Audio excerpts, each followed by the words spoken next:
Hello everyone, नमस्ते। My name is Bhavedi Patidar. आप सभी का स्वागत करता हूं कक्षा 13 के प्लेटफॉर्म पर। दोस्तों, हमारी फिजिक्स की सीरीज का ये नेक्स्ट लेक्चर है जिसमें आप अभी देख पा रहे हैं हम यहां पर करने वाले हैं प्रैक्टिस क्वेश्चंस। ठीक है, और ये प्रैक्टिस क्वेश्चंस जो हैं ये प्रीवियस ईयर क्वेश्चन हैं जिसमें आप ये भी देख पाएंगे और समझ पाएंगे कि कितना रिपीटेशन होता है या किस टाइप की सिमिलरिटी आपको क्वेश्चंस में दिखाई देती है। ठीक है, तो ये क्वेश्चन जो स्पेशली लिए गए हैं ये नीट के एग्जाम से लिए गए हैं, प्रीवियस ईयर नीट का है। और हम यहाँ पर जो प्रैक्टिस करने वाले हैं ये हमारी चैप्टर 1 की प्रैक्टिस है। किसकी? चैप्टर 1, जहां पर हम लोगों ने इसकी कंप्लीट थ्योरी अभी जो है हमारी कंप्लीट थ्योरी में हम लोगों ने क्या क्या पढ़ा है।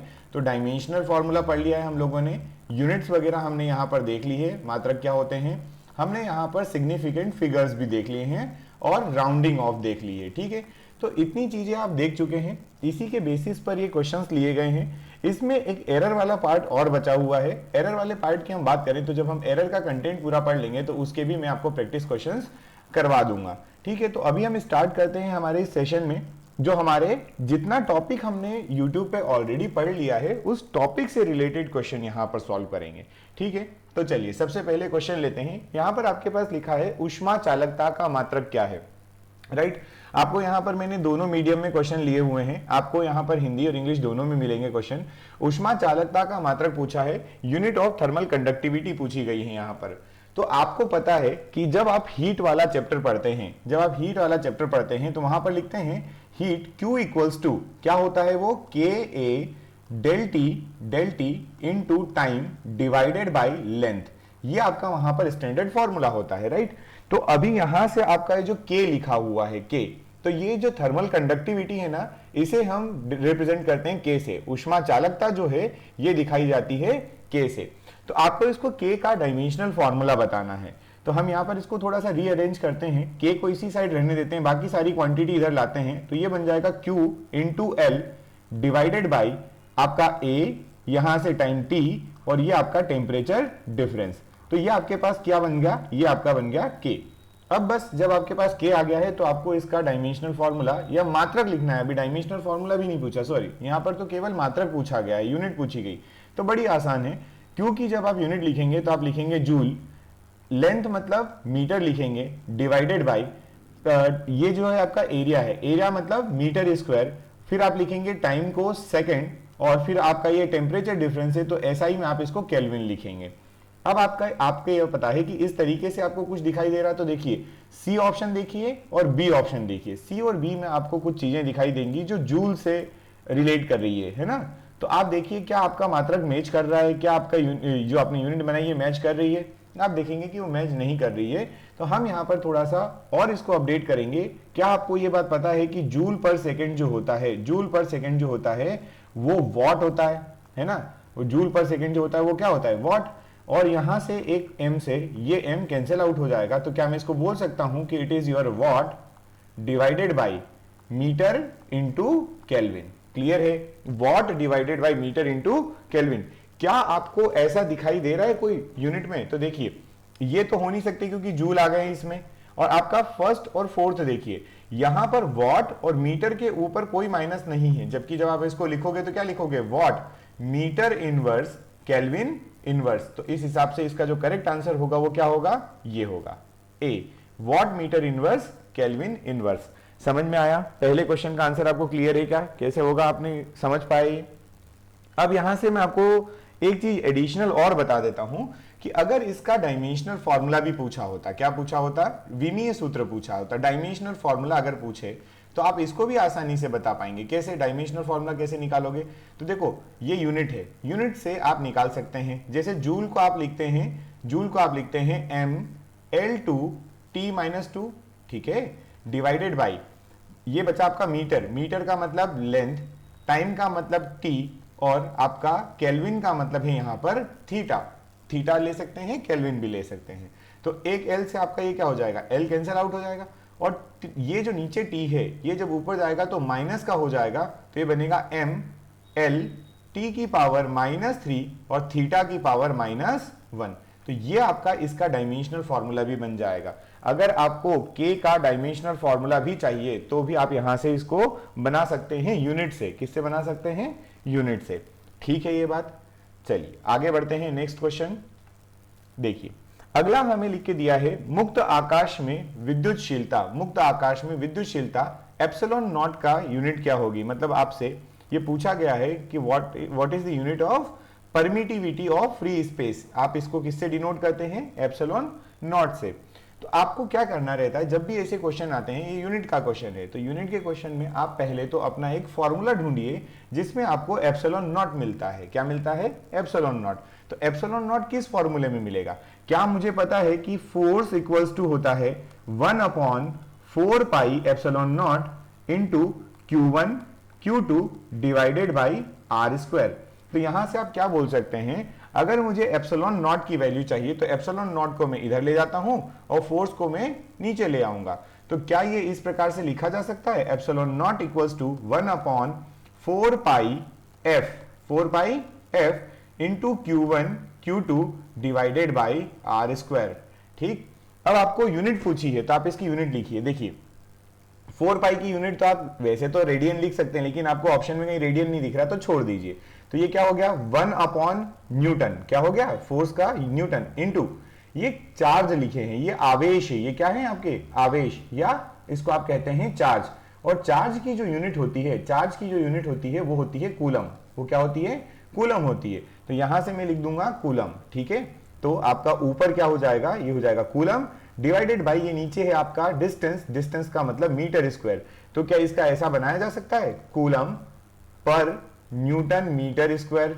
देखिए आपको कोई मैच कर रहा है क्या, coulomb per Newton metre square, ऐसा कुछ मैच कर रहा है। पर देखिए यहां पर 2 बार सी है तो यहां पर आपको सी स्क्वायर करना पड़ेगा। क्या करना पड़ेगा, सी स्क्वायर। कूलम स्क्वायर वाले पहले में कूलम स्क्वायर है, नहीं है, दूसरे में कूलम स्क्वायर नहीं है, डिवाइडेड बाई है ना, तो हमें किस में चाहिए, ऊपर चाहिए। तो हम बोलेंगे कि coulomb square newton metre square आपका सी ऑप्शन में मैच कर रहा है। यहां पर देखें कूलम न्यूटन मीटर का होल स्क्वायर नहीं है, कूलम का स्क्वायर न्यूटन मीटर स्क्वायर। तो यहां पर आप देखेंगे तो हिंदी में आपको बी ऑप्शन करेक्ट मिल जाएगा। हिंदी इंग्लिश में ऑप्शन ऊपर नीचे हो सकते हैं, क्वेश्चन बिल्कुल सेम है। तो आपकी ये क्या बन गई, ये यूनिट बन गई है ना, एप्सिलॉन नॉट की ये क्या हो चुकी है, यूनिट हो गई है। आगे बढ़ते हैं, नेक्स्ट क्वेश्चन देखते हैं हमारा। अगला क्वेश्चन देखिए, आपके पास क्वेश्चन दिया हुआ है 55.3 मीटर लंबाई तथा 25 मीटर चौड़े, है ना, हिंदी में जो लिखा है उसमें लिखा है 25 मीटर चौड़ाई वाले आयताकार क्षेत्र के क्षेत्रफल मीटर स्क्वायर में का मान निकटतम पूर्णांक बनाने के बाद सही सार्थक अंक के लिए क्या है। और लिखा है the area of rectangular field in metre square of the length इतनी, विड्थ इतनी, after rounding off to the value of four correct significant digit. आपसे यहां पर क्वेश्चन 2 चीजों का एक साथ पूछा, देखिए जरा ध्यान से, है ना, और ये करेक्ट सिग्निफिकेंट फिगर, समझ तो आई गई होगी आपको मैं क्या बताना चाह रहा हूं। हमारे लास्ट सेशन जिसमें हमने पढ़ा था राउंडिंग ऑफ के बारे में और सिग्निफिकेंट फिगर के बारे में, तो यहां पर आपको राउंडिंग और सिग्निफिकेंट दोनों लगाना है। पहली बात तो ये कि आपको यहां पर उन्होंने क्या दिया है, एक आपको रेक्टेंगल दिया है, आयत दिया है, जिसकी आपको लंबाई बोली गई है कितनी है, 55.3 मीटर। कितना बोला, 55.3 मीटर। और आपसे दूसरी चीज जो उन्होंने बोली है वो क्या है, वो है इसकी विड्थ या चौड़ाई। तो इसकी जो विड्थ आपको दी हुई है वो कितनी दी हुई है, इसकी विड्थ अगर आप देखेंगे तो आपको दी है 25 मीटर। अब आपको एरिया लिखना है, क्षेत्रफल लिखना है इसका। क्षेत्रफल कैसे लिखेंगे, तो लंबाई गुणित चौड़ाई। तो आप लिख देंगे क्या, 55.3 इंटू 55.3 इंटू 25।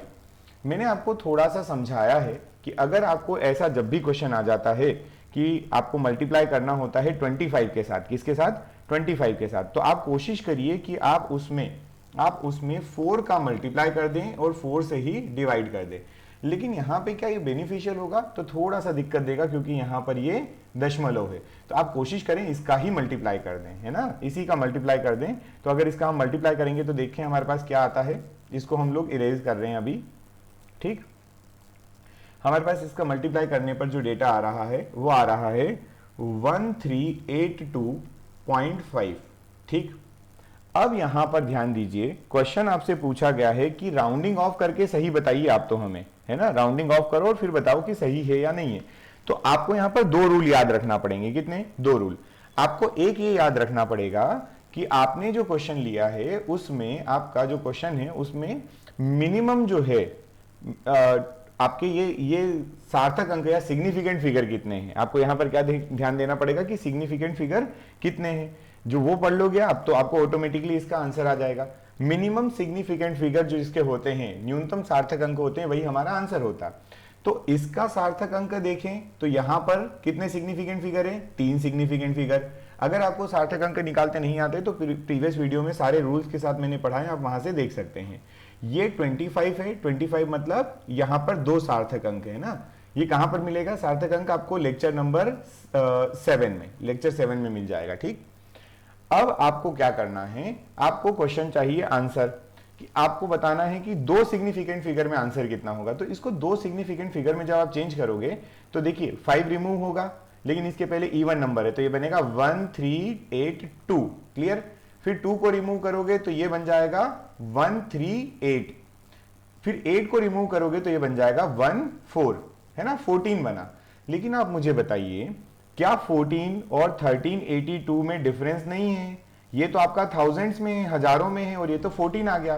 तो क्या आप इसको ऐसा लिख सकते हैं, थोड़ा सा इसको थोड़ा सा राउंड ऑफ करके ऐसा लिख सकते हैं 14 इंटू 10⁻²।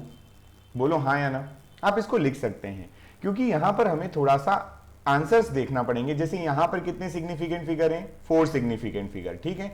यहां पर कितने हैं, तो यहां पर है 5 सिग्निफिकेंट फिगर, है ना। यहां पर कितने हैं, तो यहां पर है 3 सिग्निफिकेंट फिगर, और यहां पर कितने हैं, तो यहां पर है केवल 2 सिग्निफिकेंट फिगर। इस हिसाब से अगर मैं देखता तो मैं इसका आंसर बिना सॉल्व किए, बिना ये कैलकुलेशन किए भी आंसर निकाल देता। क्यों? क्योंकि यहां पर 3 सिग्निफिकेंट फिगर, यहां पर 2 सार्थक अंक, है ना। तो मिनिमम आंसर में कितने होना चाहिए, 2, और आंसर तो मेरा 2 वाला केवल 1 दिखाई दे रहा है। इसका मतलब मेरा करेक्ट आंसर कौन सा हो जाएगा, डी आंसर हो जाएगा। समझ पाए? सिग्निफिकेंट फिगर के इस क्वेश्चन को आप डायरेक्टली ट्रिक के साथ भी कर सकते थे, इसमें आपको कुछ भी एक्स्ट्रा एफर्ट लगाने की जरूरत नहीं थी। ठीक है, नेक्स्ट हम देखते हैं, अगला है सार्थक अंकों को महत्व देते हुए 9.99 माइनस 0.0099 जो है इसको माइनस करिए, ये उन्होंने हमें कहा है। तो क्या मैं इसको माइनस कर सकता हूं? हाँ, कर तो लूंगा, लेकिन मुझे आंसर जो चाहिए वो सिग्निफिकेंट फिगर में चाहिए। किस में चाहिए? सिग्निफिकेंट फिगर में। तो चलिए पहले तो माइनस करते हैं। तो 9.99 को जब आप 0.0099 से माइनस करेंगे तो पहले आप माइनस नॉर्मल मेथड से कीजिए। तो यहां का एक कैरी यहां आएगा, फिर एक कैरी इधर जाएगा, तो 10 में से 9 गए तो 1, फिर 9 में से 9 गए तो 0, फिर यहां पर 8 बचा, फिर यहां पर 9 बचा, यहां पर बचा 0। तो आपका जो नंबर आया वो आया 0.9801। अब आप मुझे बताइए, आपके पास जो ऑप्शन है उसमें ये दिख रहा है 0.9081। तो पहली बात तो ऑप्शन ही नहीं दिख रहा है, ऐसा कोई ऑप्शन, अच्छा एक सेकेंड, सॉरी, ये 9 होगा ना, ये 9 होगा। तो 9.9801 ऑप्शन दिख रहा है, बिल्कुल दिख रहा है। देखो यहां पर ए में दिख रहा है और यहां पर डी में, लेकिन ये आंसर करेक्ट नहीं है। ये आंसर करेक्ट नहीं है क्योंकि यहां पर एक वर्ड यूज हुआ है सिग्निफिकेंट फिगर में बताना है, सार्थक अंक में बताना है। तो सार्थक अंक के जब आप एडिशन पढ़ते हो, एडिशन और सब्सट्रैक्शन, मतलब आप जोड़ और घटाव जब करते हो, जोड़ और घटाव जब आप करते हो, तो आप क्या देखते हो कि दशमलव के बाद कितने सार्थक अंक हैं, जिसके सबसे कम दशमलव में सार्थक अंक होंगे, आंसर में भी वही आंसर लिखना होगा। तो यहां पर कितने सार्थक अंक है दशमलव के बाद? 2। यहां पर अगर आप देखेंगे तो यहां पर भी कितने हैं? 2, क्योंकि ये जीरो सब लीडिंग जीरो हैं, ये सब इनिशियल जीरो हैं, प्रारंभिक जीरो हैं, ये कभी भी सार्थक अंक में काउंट नहीं होते। तो आपके पास केवल 2 सार्थक अंक हैं, और जब आप 2 सार्थक अंकों वाली कोई संख्या दशमलव के बाद देखोगे तो यहां कितने हैं सार्थक अंक? यहां है 4 दशमलव के बाद, है ना। यहां पर कितने हैं? 3। यहां पर कितना है? 1, और यहां पर कितना है? 2। तो माइनस करने की भी जरूरत नहीं थी, इसका आंसर 9.98 हो जाएगा, मतलब इसका आंसर ये करेक्ट होगा। समझ पाए आप ये बात, है ना, ये करेक्ट आंसर हो जाएगा इसका। ठीक है, चलिए आगे बढ़ते हैं। नेक्स्ट, अगला हमें पूछा गया है समतलीय कोण एवं घन कोण, प्लेन एंगल और सॉलिड एंगल में क्या होता है, में होता है, हमें पूछा ना। तो देखो यहां पर उसने कॉम्बिनेशन बनाया है कि जो प्लेन एंगल होता है, प्लेन एंगल जो होता है, समतल कोण जो होता है, इसको मैंने आपको मैंने बताया हुआ है, समतल कोण जो होता है वो रेडियन में लिखा जाता है। किसमें? रेडियन। और जो घन कोण होता है ना, ऊपर वाले को बोलते हैं प्लेन एंगल, इसको क्या बोलते हैं? प्लेन एंगल, इसको क्या बोलते हैं तो सॉलिड एंगल बोलते हैं, ठीक। तो घन कोण जो होता है वो होता है स्टेरेडियन में, किसमें होता है स्टेरेडियन में। इन दोनों की यूनिट तो होती है, यूनिट तो होती है, लेकिन ये डायमेंशन लेस होते हैं। कैसे होते हैं, डायमेंशन लेस, मतलब ये दोनों विमाहीन है। कोण है ना, कोण का मैं आपको बता चुका हूं, कोण जो होते हैं वो विमाहीन होते हैं। तो यहां से देखिए विमा लेकिन कोई मात्रक नहीं, तो ए ऑप्शन तो आपका गलत हो रहा है ना, ऐसा थोड़ी है। यहां पर तो आपको विमा नहीं दिख रही है और मात्रक दिख रहे हैं, ठीक है। तो आपका आंसर ए तो गलत हो जाएगा। फिर बात करेंगे हम लोग यहां पर कि ना कोई मात्रक ना कोई विमा, ऐसा भी नहीं है, इनके मात्रक तो है। फिर मात्रक और विमा दोनों नहीं, बिल्कुल नहीं। देखो मात्रक तो है लेकिन विमा नहीं है, और मात्रक पर विमा, मात्रक होता है पर विमा कोई नहीं, बिल्कुल सही, मात्रक होता है पर विमा कोई नहीं, मतलब इसकी यूनिट्स तो होंगी, यूनिट मतलब मात्रक पर डायमेंशन नहीं होंगे। तो ऑप्शन ढूंढे इंग्लिश में, units but no dimension, answer A ही करेक्ट हो रहा है यहां तो, राइट। समझ में आ रही है बात, इस तरीके से इसको सॉल्व करना है थोड़ा सा दिमाग लगाकर, ठीक है। आगे देखिए अगले क्वेश्चन की ओर बढ़ते हैं। अगला है आपका, एक जो विमा दी है वो आपको बोला गया है कि बताइए ये किसके बराबर है ना। आपसे क्या पूछा गया है कि ये जो विमा आई है ये किसके बराबर है, आप हमें बताइए। तो अब हम यहां पर करेंगे इन लोगों को सॉल्व, जितने भी आपको दिए हैं इनके सबके हम लोग डायमेंशनल फॉर्मूला बनाएंगे। क्या बनाएंगे, डायमेंशनल फॉर्मूला। चलो एक एक करके बनाते हैं। अगर हम यहां से बनाना स्टार्ट करें, सबसे पहले तो आपके पास लिखा हुआ है मैग्नेटिक फ्लक्स। अच्छा इसमें अलग अलग ऑप्शन, चलो हिंदी के अकॉर्डिंग कर लेते हैं। Self induction, self induction, self induction को आप एल से, सेल्फ इंडक्शन को आप एल से डिनोट करते हैं। किससे डिनोट करते हैं, एल से। ये हो गया एल, ये हो गया आपका सेल्फ इंडक्शन एल। चुंबकीय पारगम्यता की अगर बात करें तो इसको आप लिखते हैं म्यू नॉट, है ना, मैग्नेटिक परमिएबिलिटी म्यू नॉट हो जाएगा। ये विद्युतशीलता जो होती है इसको आप लिखेंगे इलेक्ट्रिक परमिटिविटी को एप्सिलॉन नॉट, और मैग्नेटिक फ्लक्स को लिखा जाता है फाई एम। इसको मैग्नेटिक फ्लक्स को आप क्या लिख देंगे, फाई एम। यहां तक ठीक है। चलिए तो हम यहां से सॉल्व करते हैं एक एक करके, ठीक है।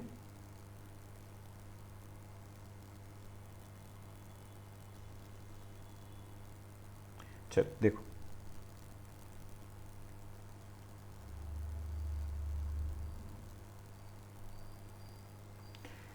सबसे पहले आप स्वप्रेरकत्व या अपना सेल्फ इंडक्शन बनाएं। तो एल का क्या होता है, तो पहले का अगर मैं बनाना चाहूं तो ध्यान दीजिएगा, क्या मुझे पता है एनर्जी स्टोर्ड इन इंडक्टर, किसी एक इंडक्टर या प्रेरकत्व में कितनी एनर्जी स्टोर होती है, तो हाफ एल आई स्क्वायर होती है, हाफ एल आई स्क्वायर। तो यहां से मैं ऐसा लिख सकता हूं 2E बाई आई स्क्वायर बराबर एल।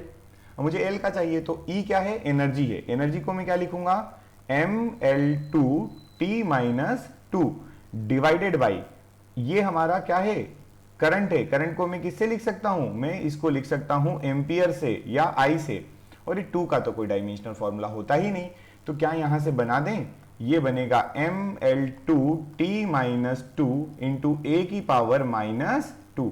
ये डायमेंशनल फॉर्मूला हो गया किसका, ये आपका एल का हो गया। अभी फिलहाल में आप देखेंगे क्या ये बन रहा है, तो यहां पर देखो एल है, ये एल का बना है, मतलब ये इसका नहीं बन रहा है। यहां पर अगर स्क्वायर होता तो फिर हम थोड़ा सोचते हैं यहां पर, ठीक। आगे बढ़े, चलिए नेक्स्ट देखो, अगला देखिए चुंबकीय पारगम्यता। अगला क्या है आपका, सेकंड ऑप्शन यहां से देखेंगे तो आपको यहां पे दिखाई दे रहा है चुंबकीय पारगम्यता। तो चुंबकीय पारगम्यता क्या होता है उसका भी बनाकर देखते हैं, राइट। चलिए चुंबकीय पारगम्यता का अगर आप बनाएंगे तो आपको पता है कि म्यू नॉट बनाना है। क्या बनाना है, म्यू नॉट। क्या आपको एक फॉर्मूला याद है, चलिए ये आपका इसका,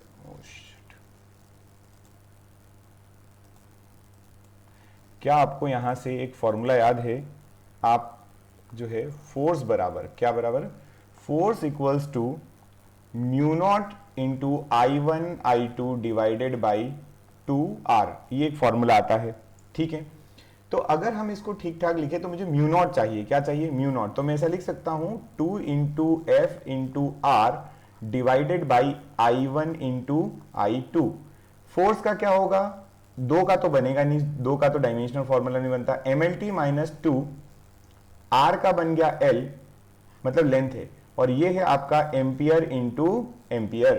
तो ये क्या बना, ये बना आपका ML square T minus 2 into A की पावर -2। तो ये देखिए, ये तो आपका फिर से फॉर्मूला वैसा ही बना जैसे पिछला फॉर्मूला आया था, तो इसका मतलब ये भी इसका आंसर नहीं है ना। इसका डायमेंशनल फॉर्मूला अगर आपने बनाया और वो बना ml2t - 2 a - 2, तो ये भी आपका इसका डायमेंशनल फॉर्मूला नहीं है। अगला हम बनाए अगर, तो बनाएंगे विद्युतशीलता का। किसका बनाते हैं आप, ये मान लीजिए आपने बनाया एप्सिलॉन नॉट का, तो इसका भी आपके पास एक फॉर्मूला है। इसका फॉर्मूला अगर आप देखें तो आपके पास है F बराबर 1/4 pi epsilon not Q1 Q2 divided by R square. अच्छा, इसको मैंने एक जगह पीछे सॉल्व किया है, वहां से मैं इसका आंसर डायरेक्ट आपको वहीं बता देता हूं, तो हमारी स्पेस बच जाएगी। जैसे ये लिखा है यहां पर, ये एप्सिलॉन था ना, तो इसका डायमेंशनल फॉर्मूला मैं बना देता हूं यहां पर, देखना ध्यान से, है ना। 1 सेकेंड, चलो इसका डायमेंशनल फॉर्मूला बना देते हैं यहीं पर।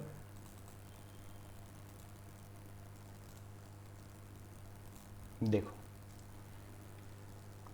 इसका डायमेंशनल फॉर्मूला होगा C मतलब कूलम। कूलम का होता है A इंटू टी, ये मैंने आपको बताया पहले, A इंटू टी का whole square divided by newton का बनेगा MLT-2, और ये बन गया मीटर स्क्वायर मतलब L स्क्वायर। तो आपका टोटल कितना हो गया, इसको अगर आप देखेंगे तो ये बना आपका A square T square divided by A square T square divided by M into L की पावर 3 और t की पावर -2।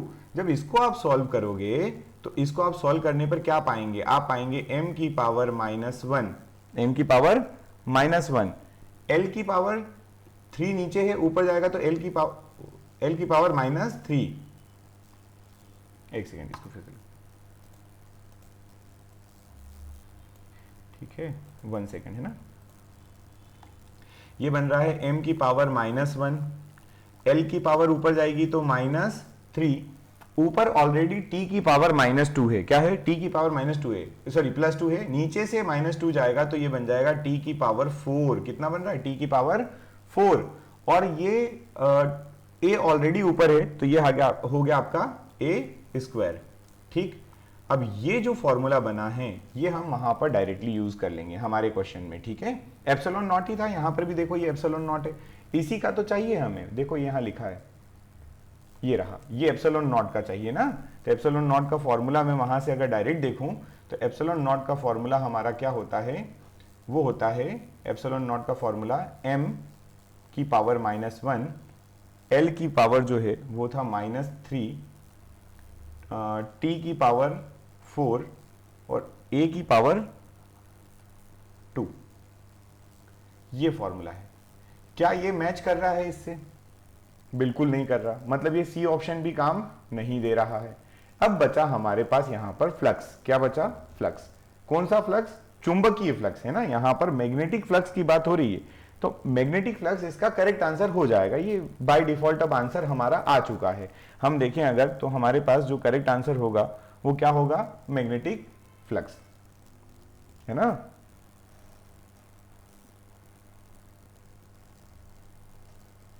एक मिनट, मैग्नेटिक फ्लक्स का तो कुछ फॉर्मूला और बनेगा ना। मैग्नेटिक फ्लक्स जो होगा वो फाई बराबर एल आई होता है। क्या होता है, फाई बराबर एल आई होता है। तो एल का तो ये रहा, इसमें से अगर कट करोगे तो आपको क्या मिलेगा, इसको देखो, एल की वैल्यू क्या निकाली थी हमने, एल की वैल्यू निकाली थी ये यहां पर, ये लिखी है एल की m इंटू एल की पावर 2 इंटू टी की पावर -2 इंटू ए की पावर -2 इंटू ए। तो ये जो होगा, ये इसको चेंज करवा के क्या बना देगा, बना देगा ml square t -2 into A की पावर -1, है ना, -1। लेकिन ऐसा तो है नहीं, तो हमने कोई एक चीज गलत बनाई है क्या, कोई फॉर्मूला गलत बना दिया। चलो देख लेते हैं। इसको देखो, देखो ये भी अभी बनाकर आ रहे हैं, ये भी हमने बनाया। इसको देखो, ये क्या है, MLT-2, है ना, और नीचे आपका है ये R, तो MLT-2 इंटू R, तो ठीक है। म्यू नॉट का जो बनाया हमने, इसको बोलेंगे आप म्यू नॉट का, ये भी सही है यार, ML2T-2 इंटू, फिर क्या दिक्कत है,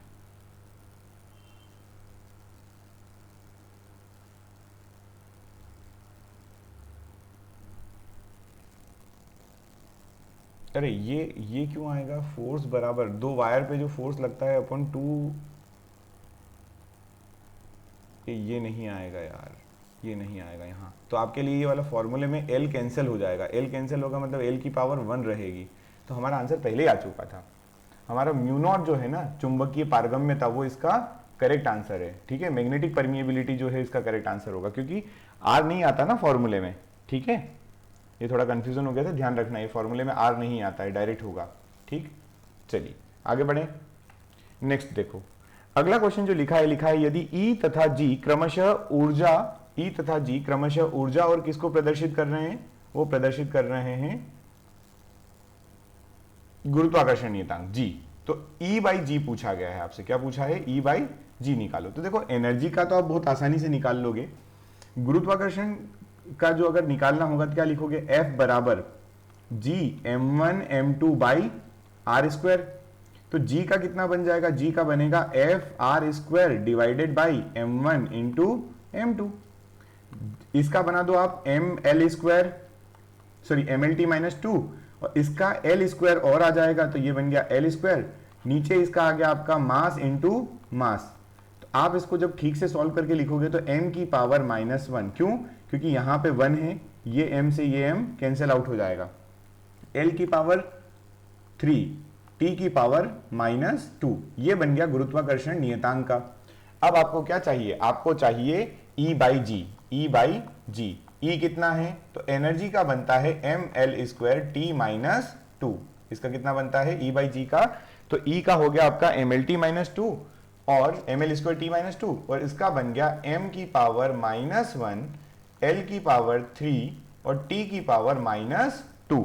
ये आपका डायमेंशनल फॉर्मूला बन जाएगा E बाई जी का। कैसे बनाओगे तो देख लो जरा, इसको ऊपर पहुंचा दो तो E बाई जी में क्या हो जाएगा, m की पावर हो जाएगी 2, l की पावर यहां से जाएगी तो ऊपर -3 होगी और +2 ऑलरेडी है तो -1 बचेगा, और ये ऊपर जाए, ये कैंसिल आउट हो गया।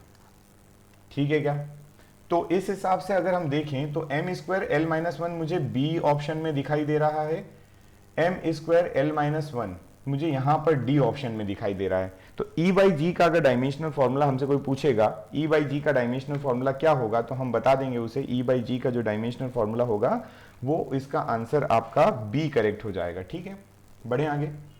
नेक्स्ट, प्रतिबल की विमाएं क्या है, स्ट्रेस है ना, स्ट्रेस बड़ा आसान है। स्ट्रेस क्या होता है, तो स्ट्रेस की अगर हम बात करें तो स्ट्रेस होता है force per unit area, force per unit area, cross sectional area होता है वगैरह वगैरह, तो उसकी बात नहीं है, बल बटे क्षेत्रफल की बात है। ठीक है, तो बल का कितना, M L T minus two, force का मैंने हमेशा कहा आप रट लो, एरिया का कितना, एरिया का हो गया एल स्क्वायर, जब ये ऊपर जाएगा तो ये बन जाएगा -1, तो ये बन गया dimensional formula M L -1 T -2, M L -1 T -2। ठीक है ये बात, तो प्रतिबल या स्ट्रेस का जो डायमेंशनल फॉर्मूला बना वो आपके सामने है। आगे बढ़ते हैं, अगला देखिए, लिखा है कि निम्न में से किस युग्म की विमाएं समान है, मतलब pair of quantities having same dimensional formula, dimensions. अब आवेग को जब लिखते हो आप, इंपल्स, पहला इंपल्स है और पृष्ठ तनाव, तो इंपल्स लिखते हो फोर्स इनटू टाइम, और पृष्ठ तनाव है, पृष्ठ तनाव मतलब surface tension force per unit length. तो ये तो आंसर हो नहीं सकता है ना, ये आंसर कैसे होगा, अगर वो दोनों अलग अलग चीज होगी ना, फॉर्मूला अलग अलग हो गया तो आंसर कैसे सेम करेगा। ठीक है, तो चलो पहला ऑप्शन जो है वो कैंसिल हो गया है। दूसरे ऑप्शन को देखो, दूसरा ऑप्शन आपका क्या है, तो आपने कहा कि एंगुलर मोमेंटम और वर्क, मतलब कोणीय संवेग और आपका जो है वो वर्क, तो ये क्या होगा, इसको देखो, कोणीय संवेग को आप लिखते हैं I इंटू ओमेगा और वर्क को लिखते हैं force into distance, force into distance. चलो force dot distance, force dot distance, इस I का होता है एम आर स्क्वायर और इसका होता है 1 अपॉन या रेडियन पर सेकेंड। जरा ध्यान से देखिए, मीटर पर सेकेंड तो वेलोसिटी हो गई, तो वेलोसिटी इंटू डी, क्या F into D, velocity into D का स्क्वायर, डिस्टेंस का स्क्वायर, क्या ये दोनों बराबर है, नहीं है। ठीक, तो हम तीसरे पे पहुंचते हैं, कार्य और बल आघूर्ण। कार्य का लिखते हैं आप फोर्स इंटू डिस्टेंस और बल आघूर्ण को लिखते हैं फोर्स इंटू परपेंडिकुलर डिस्टेंस। तो देखो यहां पर कार्य, यहां पर डिस्टेंस, सॉरी बल और डिस्टेंस, फोर्स और डिस्टेंस, यहां पर भी फोर्स और यहां पर भी डिस्टेंस, तो क्या मैं आंख बंद करके बोल सकता हूं कि कार्य और जो आपका वर्क एंड टॉर्क होगा इन दोनों की यूनिट सेम होगी। ठीक है, अब यहां पर एक चीज आ रही है, फोर्थ ऑप्शन भी कवर करके ही जाएंगे हम लोग, क्योंकि हम पूरा उस तरीके से पढ़ लें ताकि हमें चीजें बहुत ज्यादा क्लियर हो जाए। तो यंग्स मॉड्यूलस क्या लिखा है यहां पर, यंग्स मॉड्यूलस। अब यंग्स मॉड्यूलस जब बताना है तो यंग्स मॉड्यूलस क्या होगा ये देखते हैं। ठीक है, यंग प्रत्यास्थता गुणांक की जो होता है ये होता है stress upon strain, stress upon strain, longitudinal लिखेंगे, इसको आप y से दिखाते हैं। स्ट्रेन तो डायमेंशन लेस होती है, मैंने प्रीवियस लेक्चर में आपको बताया, तो इसका तो m0, L0 और T0 बन गया। स्ट्रेस का अगर अपन देखें तो फोर्स अपॉन एरिया, फोर्स का है MLT-2 और इसका एरिया का है L², तो ये बन जाएगा ML की पावर -1 T की पावर -2। ये बन गया यंग्स मॉड्यूलस का। किसका बन गया, यंग्स मॉड्यूलस। पीछे लिखी है एनर्जी, एनर्जी या ऊर्जा, तो एनर्जी का क्या होता है, फोर्स इंटू डिस्टेंस के बराबर, मतलब ML² T-2। तो ये दोनों सेम नहीं है, मतलब ये वाला ऑप्शन भी करेक्ट नहीं होगा। समझ गए, बस मैंने आपको बना के बता दिया ताकि कभी जरूरत पड़े तो आप इसका आंसर निकाल सकें। राइट, आगे बढ़ते हैं। नेक्स्ट, अगला बहुत अच्छा क्वेश्चन है, कुछ रिकॉल करना पड़ेगा यहां पर। जैसे लिखा है mu naught into epsilon not, mu naught into epsilon not जो है उसकी पावर -1/2, मतलब ये क्या ऐसा लिखा है, म्यू नॉट एप्सिलॉन नॉट की पावर 1/2, बोलिए हाँ या ना। और क्या ये ऐसा लिखा हुआ है, root over mu naught epsilon naught, right. तो क्या मैं बोल सकता हूं कि ये जो है मेरा ईएम वेव में जो वेलोसिटी आती है उसका फॉर्मूला है। ठीक है, तो वेलोसिटी का फॉर्मूला क्या होता है, वेलोसिटी मतलब वेग का LT-1। अब यहां पर मुझसे जो क्वेश्चन पूछा गया था वो बिल्कुल सेम पूछा गया था, तो मैं इस क्वेश्चन का जो करेक्ट आंसर होगा वो मैं डायरेक्टली यहां से बोल सकता हूं क्या कि आपका जो क्वेश्चन है इसका आंसर जो आपका आएगा वो सी आएगा, LT-1, LT-1। समझ में आया। देखो फॉर्मूला अगर याद होगा तो काम बड़ी आसानी से हो जाता है, अगर फॉर्मूला याद है तो काम बड़ी आसानी से, अदरवाइज दिक्कत देगा। ये निकालोगे कैसे, आप एप्सिलॉन निकालोगे, म्यू निकालोगे, मल्टीप्लाई करोगे, फिर पावर 1/2 करोगे, इतना नहीं करना है। देखो सी के बराबर होता है, हम पहले ही पढ़ चुके हैं तो उस चीज को इजीली याद रख पाएंगे आप, और टेकल भी कर सकते हैं। ठीक है, और जिन बच्चों को नहीं पता है कि ये होता है तो ये 12th की फिजिक्स में आता है, जहां पर आप ईएम वेव पढ़ते हो। क्या पढ़ते हो, ईएम वेव। तो वहां पर जो ईएम वेव की वेलोसिटी दी जाती है ना, ईएम वेव की जो वेलोसिटी होती है, वेग जो होता है विद्युत चुंबकीय तरंगों का वेग, वो इसके बराबर होता है। फॉर्मूला इंपॉर्टेंट है, याद रखें, कभी आपको न्यूमेरिकल पर्पज से भी आ सकता है। नेक्स्ट देखिए, अगला आपको लिखा है 1/2 epsilon naught into E², epsilon naught into E²। Again ये वाला भी जो है ये भी आपका ईएम वेव से आया। कहां से आया, ईएम वेव से। ईएम वेव में आप चीज पढ़ते हो एनर्जी डेंसिटी। क्या पढ़ते हो, एनर्जी डेंसिटी।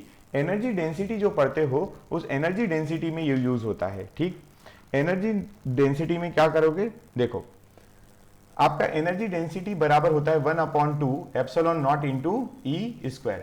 अब एनर्जी डेंसिटी यानी ऊर्जा घनत्व, ऊर्जा घनत्व। ठीक है, तो ऊर्जा घनत्व कितना होगा, वो होगा ऊर्जा डिवाइडेड बाय आयतन, ऊर्जा डिवाइडेड बाय आयतन। तो यहां पर आप एनर्जी का लिखोगे ML2T-2 डिवाइडेड बाय वॉल्यूम, मतलब L³। तो जब आप इसको सॉल्व करोगे तो ये L³ ऊपर चले जाएगा, तो आपका बनेगा क्या, ML की पावर -1। क्यों, 3 ऊपर जाएगा तो माइनस का, और प्लस का 2 यहां पर है, तो -3 + 2 कितना हो जाएगा, -1, और T की पावर -2। क्या ये आपको डायमेंशनल फॉर्मूला में कहीं दिखाई दे रहा है, बोलो, डायमेंशनल फॉर्मूले में अगर कहीं दिखाई देता हो तो बताओ। आपको ऑप्शन नंबर बी दिखाई दे रहा है। क्या दिखाई दे रहा है, ऑप्शन नंबर बी। ठीक है ना, ठीक, ML-1 T-2। आगे बढ़ते हैं नेक्स्ट। चलिए अगला क्वेश्चन को समझिए। लिखा है यदि किसी भौतिक राशि की विमा को सूचित किया जाता है तो ये क्या होगा। उन्होंने बोला कि अगर ऐसा ऐसा हम बता दें तो ये आंसर बताओ क्या होगा। तो आपको इसको थोड़ा सा समझना पड़ेगा। देखो यहां पर उन्होंने बोला कि हम ऐसे बताते हैं, ऐसे।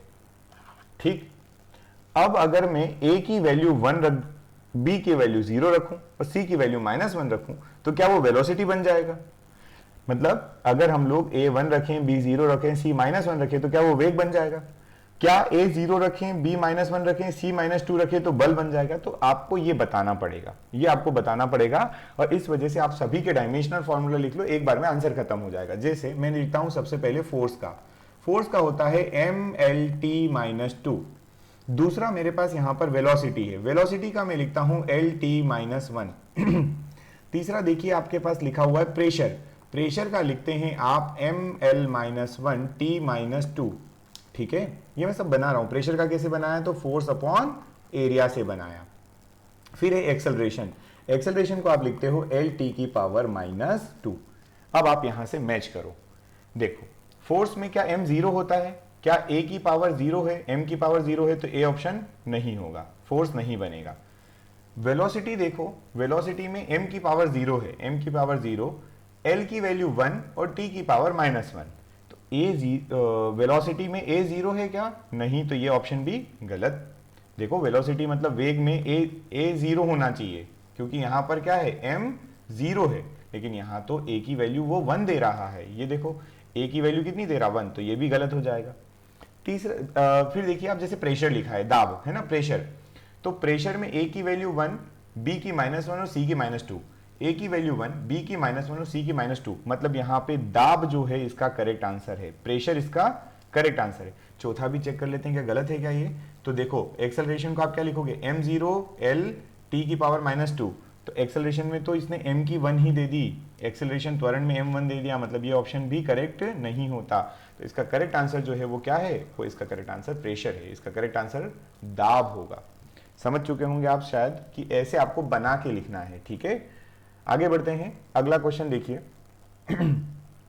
लिखा है आपको यहां पर मास दिया है, m मास दिया हुआ है ना, उसकी डायमेंशन m दी हुई है, डायमेंशन क्लियर कट उन्होंने डिफाइन की है कि हम m की जो डायरेक्शन है वो डायमेंशन जो है वो क्या लेंगे, मास को m लिखेंगे। ठीक है, ठीक, आगे लिखा है उन्होंने लंबाई की विमा l और टाइम की t है, धारा I को मापते समय विद्युत परिपथ में प्रतिरोध ज्ञात कीजिए। डायमेंशन ऑफ रेजिस्टेंस निकालना है, यदि मास दिया हुआ है, लेंथ दिया हुआ है, टाइम दिया है और करंट दिया है, तो इसको आप सॉल्व कैसे करोगे? तो आप डायरेक्टली रेजिस्टेंस को याद करो। किसको याद करो? रेजिस्टेंस। भाई रेजिस्टेंस भी तो यही होता है, तो रेजिस्टेंस क्या होता है? रेजिस्टेंस को मैं V/I लिख दूं क्या? मतलब ये है मेरा पोटेंशियल, ये क्या है, पोटेंशियल, या इसको ऐसे समझ सकते हैं पोटेंशियल डिफरेंस, पोटेंशियल डिफरेंस, इसको आप कहते हैं विभवांतर। क्या कहते हैं? विभवांतर, ये डेल V, और divided by current, divided by electric current, मतलब आपसे यहाँ पे विद्युत धारा पूछी गई है, विद्युत धारा। चलिए मुझे बताइए पोटेंशियल को क्या लिख सकते हैं? क्या पोटेंशियल W/Q होता है? 12th की फिजिक्स में आप पढ़ते हैं पोटेंशियल बराबर W/Q डिवाइडेड बाय I, तो I बराबर तो QT होता है, I बराबर Q/T होता, सॉरी QT नहीं, Q/T।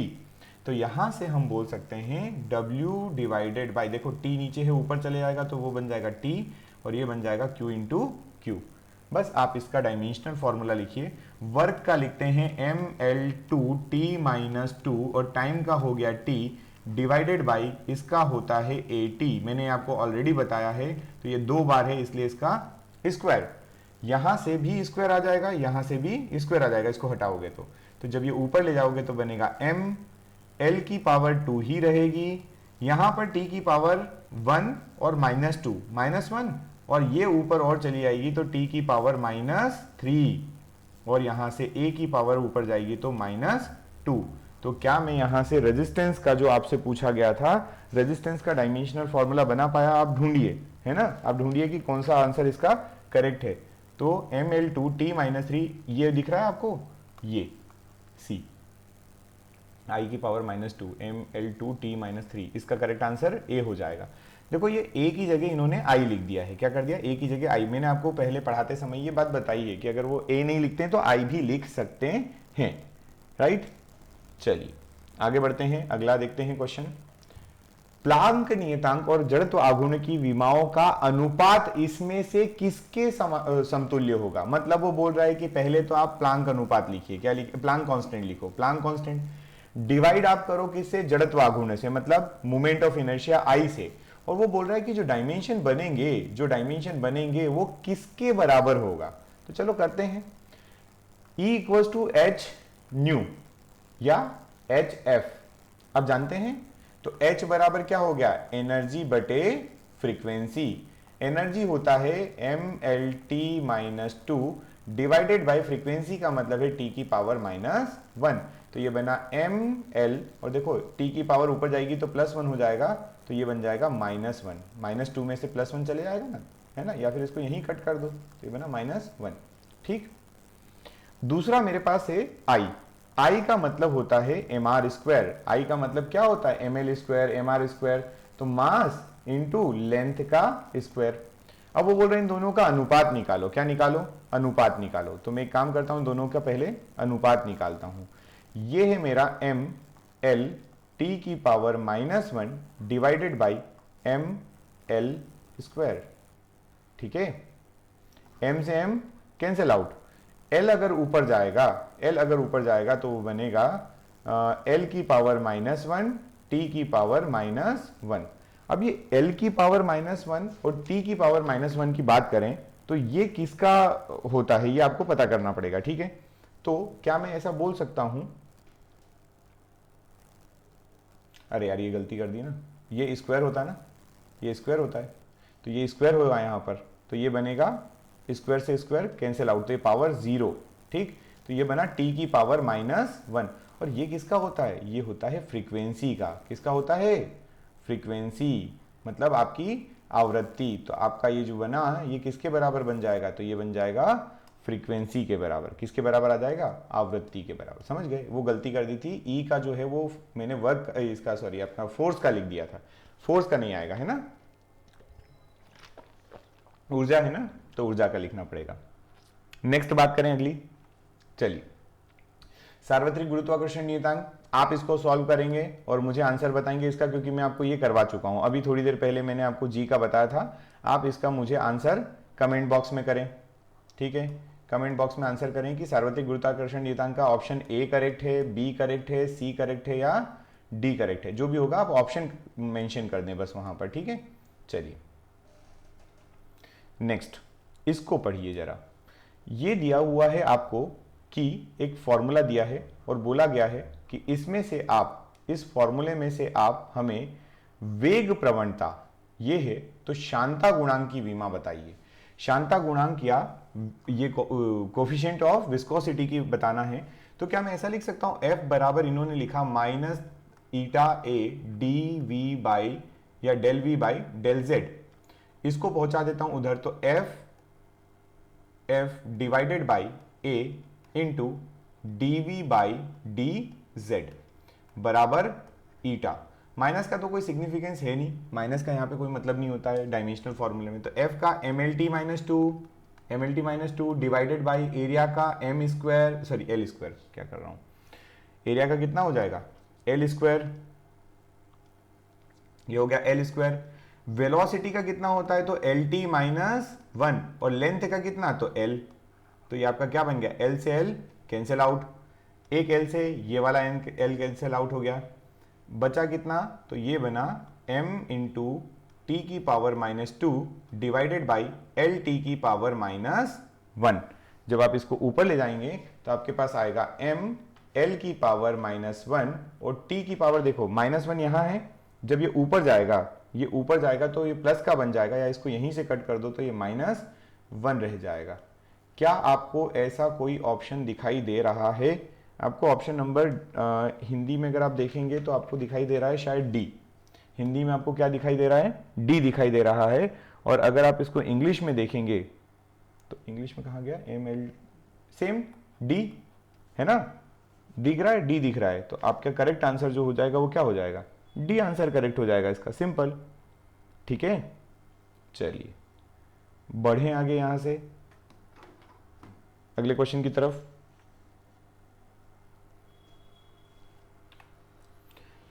स्वप्रेरित, अच्छा इसको भी तो आप मेरे को कमेंट बॉक्स में करिए। तो मैंने आपको अभी हाल सेल्फ इंडक्शन L का फॉर्मूला निकाल के बताया था। कमेंट बॉक्स में आंसर करें क्या है, कमेंट बॉक्स में आंसर करके बताएं आंसर क्या है। फिर से निकालिएगा आप, A है, B है, C है या D है, आप फिर से निकालो, फिर से मुझे बताओ।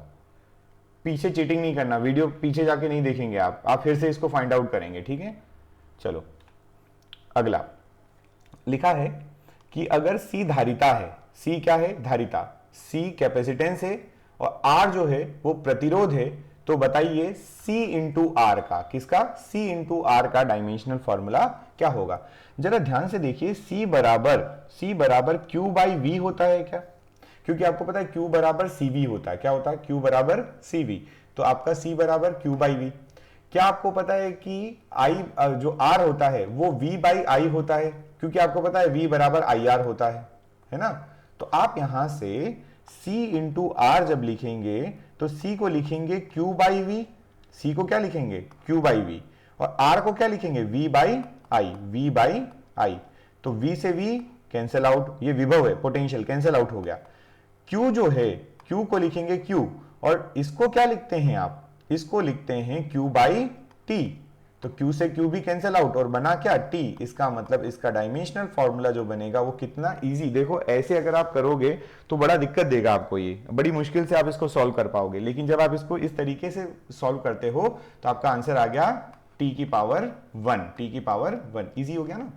चलिए, देखो जितनी प्रैक्टिस करोगे उतना आसानी से बनेगा, धीरे धीरे जल्दी बनने लगता है।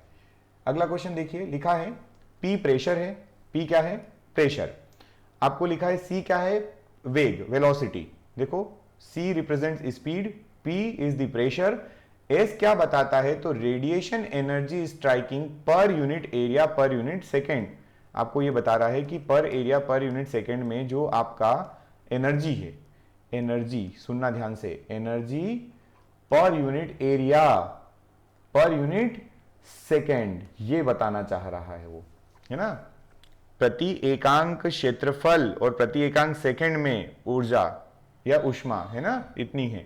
तो उसने पूछा P की पावर x, ठीक है, S की पावर y और C की पावर z की कोई विमा नहीं होगी।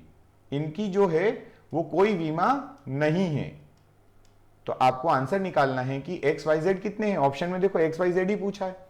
चलिए इसको ढंग से लिखते हैं। P का मतलब है प्रेशर, मतलब फोर्स अपॉन एरिया, हाँ या ना?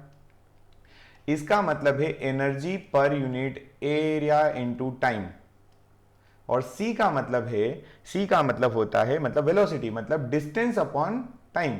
तो इसको मैं बोल देता हूं डिस्टेंस अपॉन टाइम। बोलो हाँ या ना? इसकी पावर Z।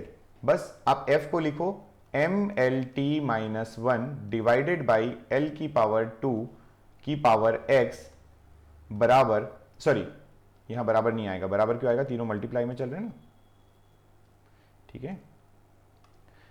E का कितना? E का कितना? तो mL स्क्वायर T की power minus 2 divided by area मतलब L स्क्वायर और टाइम मतलब T की पावर y और डिस्टेंस का मतलब L और T की पावर बस T मतलब टाइम है, तो ये Z। जरा देखो, एक स्क्वायर से एक एल गया, पूरे स्क्वायर से ये स्क्वायर गया, और कुछ कट रहा है? यहां नहीं कट रहा है। तो देखो एल ऊपर जाएगा, एम की पावर, अब मैं पावर का मल्टीप्लाई भी कर रहा हूं, एक्स, एल की पावर माइनस एक्स। चलो कंफ्यूज हो जाओगे, मैं इसको एक एक करके सॉल्व कर देता हूं, ठीक है। यहां लिखा है एम एल की पावर माइनस 1 टी की पावर माइनस 1 की पावर एक्स। यहां पर लिखा हुआ है एम टी की पावर माइनस 3 इंटू वाई, है ना? ये टी की पावर 1 है, ऊपर जाएगी तो माइनस 1 हो जाएगी, और वो कितना बन जाएगा? माइनस 3।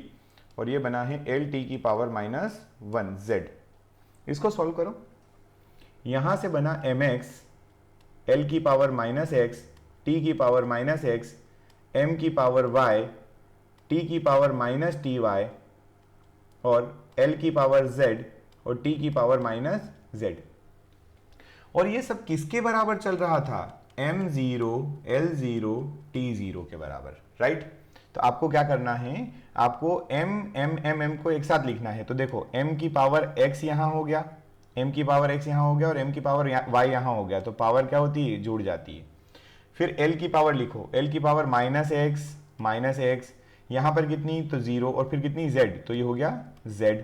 फिर t की पावर लिखोगे तो माइनस एक्स, फिर माइनस 3y और माइनस z। ये बराबर हो जाएगा किसके? ये बराबर हो जाएगा m0, l0 और t0 के बराबर। अब आपको यहां से क्या करना है, आपको यहां से इक्वेशन बनाना है, एक सेकेंड, इक्वेशन बनाना है कौन कौन सी, देखो मैं बता देता हूं, आप उसको सॉल्व करेंगे। x प्लस वाई जो है, x प्लस वाई जो है, ये x प्लस वाई किसके बराबर, यहां पे पावर m की कितनी है, 0।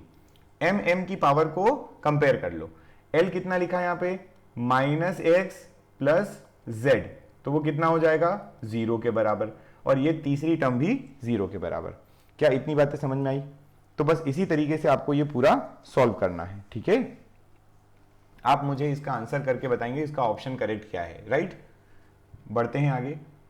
अगला देखो, अगला लिखा है कि किसी स्प्रिंग से बंधे द्रव्यमान m की आवृत्ति f है। उसने बोला किसी स्प्रिंग से कोई द्रव्यमान बंधा है, उसकी आवृत्ति कितनी है, f है, और उसके बाद उसने कुछ कुछ पॉइंट्स लिखे हैं, जैसे f बराबर a इंटू एम की पावर x k की पावर y, जहां a की कोई भी मान नहीं है और x y के मान क्या होंगे। इंग्लिश में पढ़ देता हूं, the frequency of vibration f of a mass m suspended by a spring of spring constant k is given by relation f equals to a m की पावर x k की power y, where a is dimensionless constant, the value of x and y are।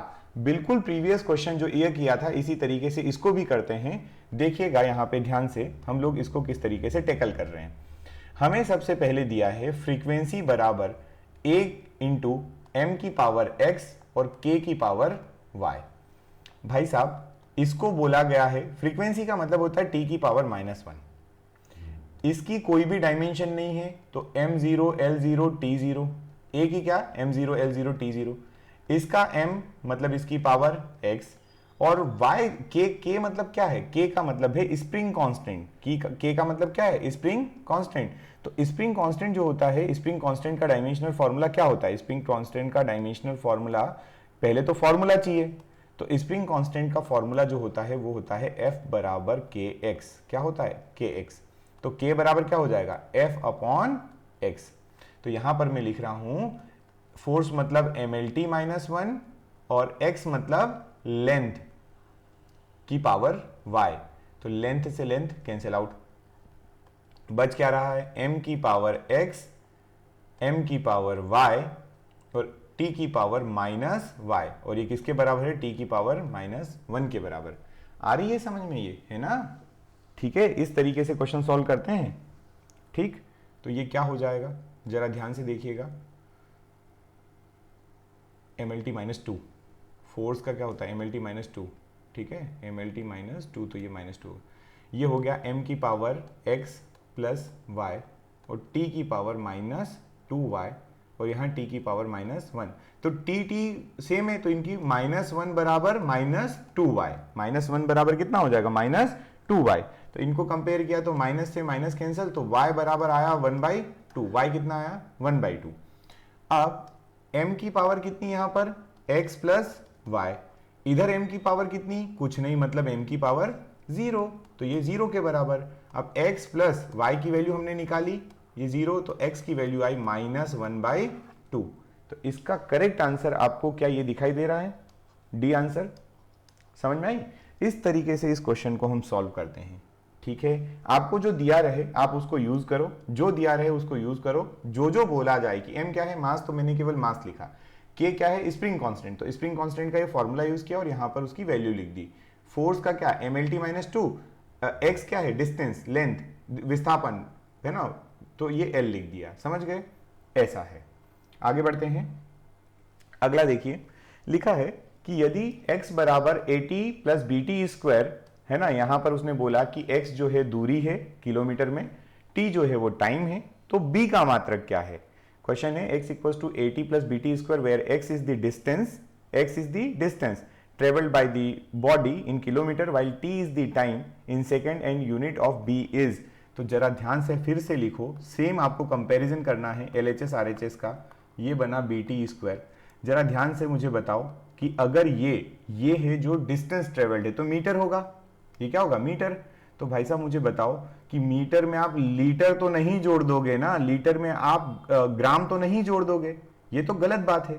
भाई कोई आपको बोलेगा कि 2 litre और 500 millilitre कितना, 2 litre और 500 किलोमीटर कितना होता, तो इसका कोई तुक बनता है क्या? इसका तो कोई तुक नहीं बन रहा है भाई। 2 लीटर में आधा लीटर जोड़ो, 500 किलोमीटर में 2 किलोमीटर जोड़ो, लेकिन यूनिट तो सेम होना चाहिए ना। तो ये तो तरीका नहीं होता। इसका मतलब अगर x मीटर है, x क्या है?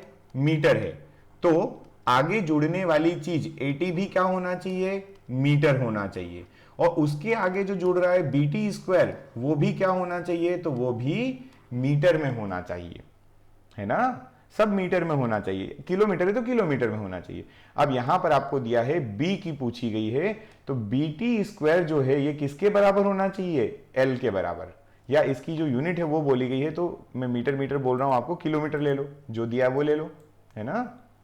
चलो इसको थोड़ा सा आप यहां पर बोलेंगे कि ये आपको किलोमीटर में दिया है, तो ये भी कितना? किलोमीटर। तो ये भी कितना? किलोमीटर। तो ये भी क्या? किलोमीटर। समझ गए? सब किलोमीटर में आएंगे, ठीक है। अगर किलोमीटर दिया तो किलोमीटर में, मीटर दिया होगा तो मीटर में। मैं फिर से लिख देता हूं इसको एक बार। ये किस में आ जाएगा? किलोमीटर में। ये भी किस में आ जाएगा? किलोमीटर में। अब मुझे इसको किलोमीटर पता है, ये किसके बराबर है? किलोमीटर के। B की निकालना है, और T किस में दिया है? T दिया है सेकंड्स में। T किस में दिया है? T is in the seconds. तो ये हो गया B इंटू सेकेंड का स्क्वायर बराबर किलोमीटर। तो B का क्या बन गया? किलोमीटर पर सेकेंड स्क्वायर। B क्या बन गया? किलोमीटर पर सेकेंड स्क्वायर। तो किस में है ये देखो C आंसर, है ना। C आंसर दिखाई दे रहा है आपको? किलोमीटर पर सेकेंड स्क्वायर, ये करेक्ट आंसर। ऐसे निकालते हैं। मात्रक वाला था, पर ये कॉन्सेप्ट यहां से ध्यान रखना पड़ेगा आपको। क्या कॉन्सेप्ट है? सिंपल सा कॉन्सेप्ट ये है कि अगर आपसे पूछा गया इक्वेशन देके, तो इन सभी की विमाएं आपस में बराबर होना चाहिए, तभी वो जुड़ेंगे। सभी की यूनिट्स बराबर होना चाहिए, तो वो जुड़ते हैं, ठीक है। तो चलिए, ये आपका सेशन था, है ना। आप इसको लाइक और शेयर करिए जितना हो सकता है, और आप जो सेशन का मुझे कहेंगे, जो यूनिट आप मुझे बोलेंगे कि अब आपको 11th और 12th की फिजिक्स, ठीक है, 11th 12th की फिजिक्स जो है, इस फिजिक्स का आपको अगर कोई टॉपिक या चैप्टर जो है आपको डिफिकल्ट लगता है एट एनी लेवल, अगर आप 11th 12th में हैं, अगर आप नीट का पेपर दे रहे हैं, अगर 12th की CUET का पेपर देने जा रहे हैं, अगर आप कोई सा और एग्जाम देने जा रहे हैं, JEE का एग्जाम देने जा रहे हैं, और अगर आपको लगता है कि वो चैप्टर आपको बेसिक से लगाकर हायर लेवल तक पढ़ना है, हम लोग कहाँ से कहाँ चल रहे हैं, तो हम लोग बेसिक से स्टार्ट करते हैं और कहाँ पहुँचते हैं, तो हायर लेवल पर जाते हैं। तो आप मुझे उसके बारे में कमेंट बॉक्स में आंसर कर दीजिए, मुझे बता दीजिए कि आपको कौन सा चैप्टर और ज़्यादा डिफिकल्ट लग रहा है, मैं पहले वो सॉल्व करवा दूंगा, ठीक है। चलिए, तो आज का सेशन यहीं तक रखते हैं। Thank you so much.